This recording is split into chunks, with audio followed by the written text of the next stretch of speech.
ఇప్పుడే Country Delight యాప్ని download చేసుకోండి. Download the Country Delight app now.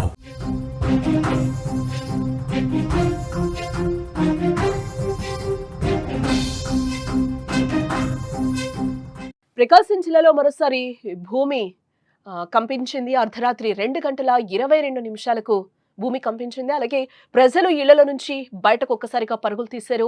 Ongole పట్టణంలో తీవ్ర భయాందోళనలు నెలకొన్నాయి. గతంలో కూడా పలుమార్లు భూమి కంపించింది. అక్కడ ప్రాణ నష్టం, ఆస్తి నష్టం సంభవించలేదు. భూగర్భ కదలికలే కారణమని కూడా నిపుణులు చెప్తున్నారు. ఆంధ్రప్రదేశ్ రాష్ట్రంలో మరోసారి భూ ప్రకంపనలు సంభవించాయి. ప్రకాశం జిల్లా ఒంగోలులో నిన్న అర్ధరాత్రి 2:22 సమయంలో స్వల్పంగా భూమి కంపించింది. ఈ అకస్మాత్తు పరిణామంతో ప్రజలు తీవ్ర భయాందోళనకు గురయ్యారు. కొన్ని సెకండ్ల పాటు భూమి కంపించడంతో స్థానికులు ఇళ్లలో నుంచి బయటకు పరుగులు తీశారు. ఒంగోలు నగరంలోని విజయనగర్ కాలనీ, గాయత్రి నగర్, వడ్డేపాలెం, అలాగే భాగ్యనగరం, శ్రీరామపురం, సిఎస్ఆర్ శర్మ కాలేజ్ పరిసర ప్రాంతాల్లో ఈ ప్రకంపనల ప్రభావం స్పష్టంగా కనిపించిందని చెప్తున్నారు. చాలా మంది నిద్రలో ఉండగా ఈ భూమి కదలికలు రావడంతో ఏం జరిగిందో అర్థం కాక భయంతో వణికిపోవడం జరిగింది. ఈ ఘటనతో ప్రజలు రాత్రంతా కూడా ఆందోళనలోనే గడిపారు. ఇంట్లోకి వెళ్లాలంటే భయపడి చాలాసేపు బయటే ఉండిపోయారు. ఇది వరకు కూడా ఈ ప్రాంతంలో భూ ప్రకంపనలు సంభవించిన చరిత్ర ఉండడంతో ప్రజలు భయం మరింత పెరిగిందని చెప్పుకోవచ్చు.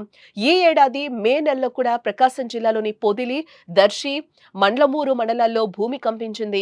ఆ సమయంలో కూడా 2 సెకండ్ల పాటు భూమి కంపించడంతో ప్రజలు భయంతో ఇళ్లలో నుంచి బయటకు పరుగులు తీసిన సంగతి కూడా గతంలో మనం చూసాం.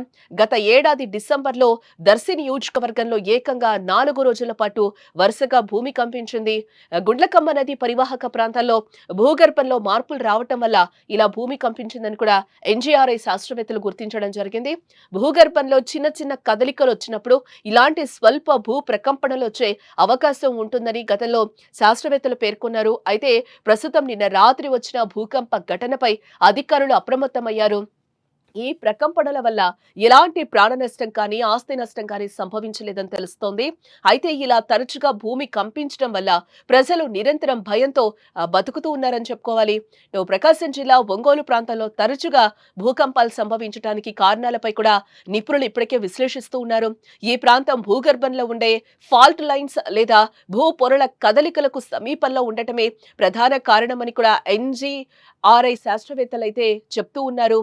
ఈ భూకంపాలు స్వల్పంగానే ఉన్నప్పటికీ భూగర్భంలో చిన్న చిన్న కదలికలు నిరంతరం జరుగుతూనే ఉంటాయని చెప్తున్నారు. గుండ్లకమ్మ నది పరివాహక ప్రాంతంలో భూగర్భంలో మార్పులు రావటం కూడా ఈ ప్రకంపనలకు మరొక కారణమని కూడా వారు చెప్తున్నారు. ఈ మార్పులు భూమి లోపల పీడనాన్ని పెంచి అది స్వల్ప భూకంపాలకు దారితీస్తుందని కూడా శాస్త్రవేత్తలు వివరిస్తున్నారు. ఈ ప్రకంపనలు సాధారణంగా రిక్టర్ స్కేలుపై తక్కువ తీవ్రతతో ఉంటాయి కాబట్టి పెద్దగా నష్టమైతే జరగలేదని చెప్పుకోవాలి. అయితే ఈ వరుస ఘటనలు భవిష్యత్తులో ఏదైనా పెద్ద ప్రమాదానికి సంకేతమా అన్న భయాలు కూడా ఇప్పుడు ప్రజల్లో నెలకొన్నాయి.